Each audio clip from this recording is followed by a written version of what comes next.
Real strength is about working hard and carrying a heavy load without complaining.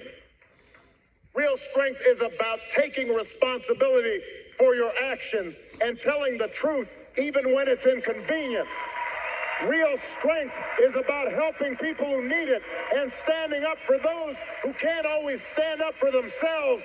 That is what we should want for our daughters and for our sons, and that is what I want to see in a president of the United States of America.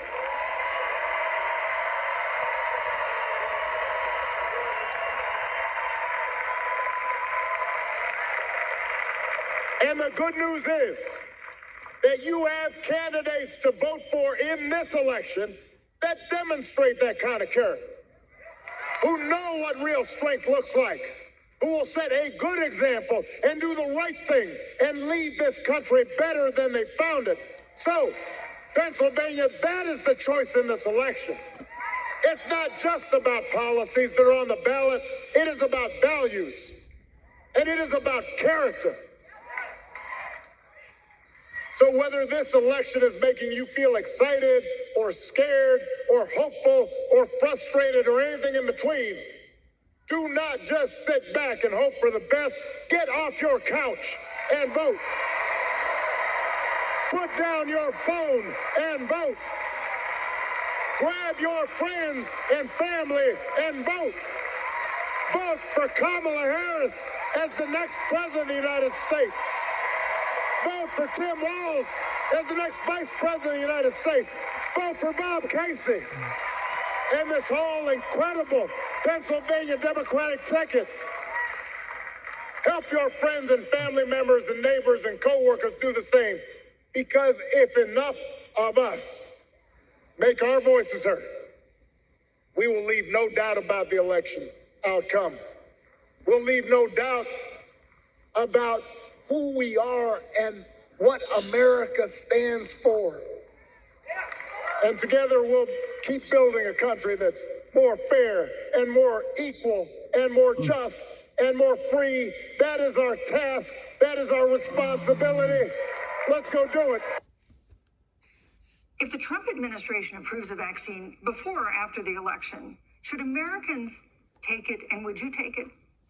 If the public health professionals, if Dr. Fauci, if the doctors tell us that we should take it, I'll be the first in line to take it. Absolutely. But if Donald Trump tells us that we should take it, I'm not taking it. Donald Trump left us the worst unemployment since the Great Depression. Donald Trump left us the worst public health epidemic in a century. Donald Trump left us the worst attack on our democracy since the Civil War. And what we have done is clean up Donald Trump's mess. What we have done and what I intend to do is build on what we know are the aspirations and the hopes of the American people. But I'm going to tell you all, in this debate tonight, you're going to hear from the same old tired playbook. A bunch of lies, grievances, and name-calling. With respect to the question that we asked him. He didn't show that, and here's the bottom line. He has repeated it many times, and you and I both know that. And you and I both know that he has talked about turning the American military on the American people. He has talked about going after people who are engaged in peaceful protest. He's talked about locking people up because they disagree with him. This is a democracy. And in a democracy, the President of the United States, in the United States of America, should be willing to be able to handle criticism without saying he'd lock people up for doing it. And this is what is at stake. People who have worked with him. His former chief of staff, a 4-star general, has said he has contempt for the Constitution of the United States. His former national security advisor has said he is dangerous and unfit.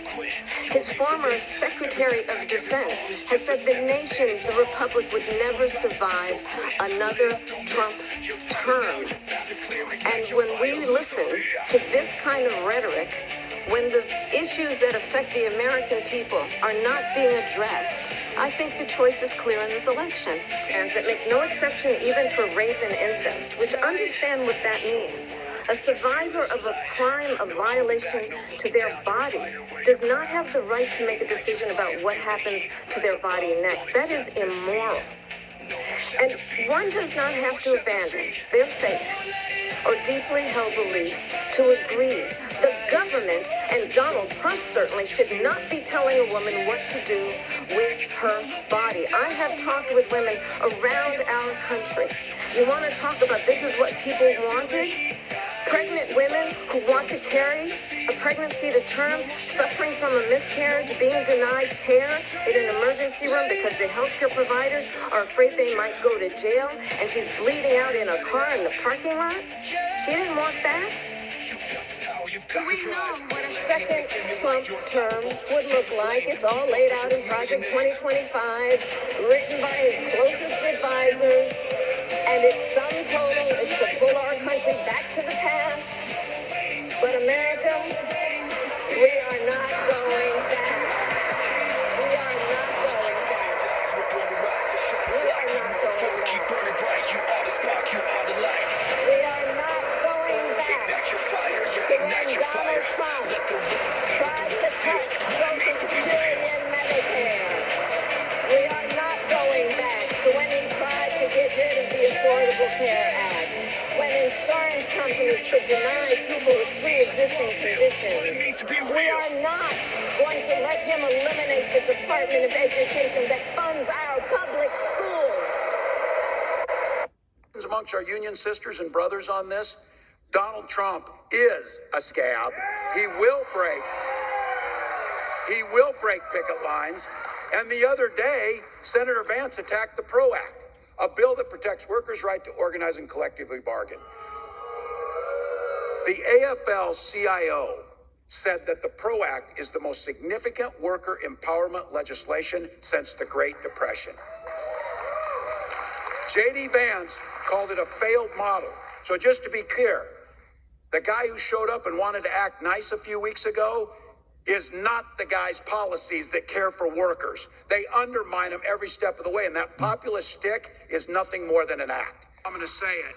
She's proud to have been part of the most pro-labor administration in American history.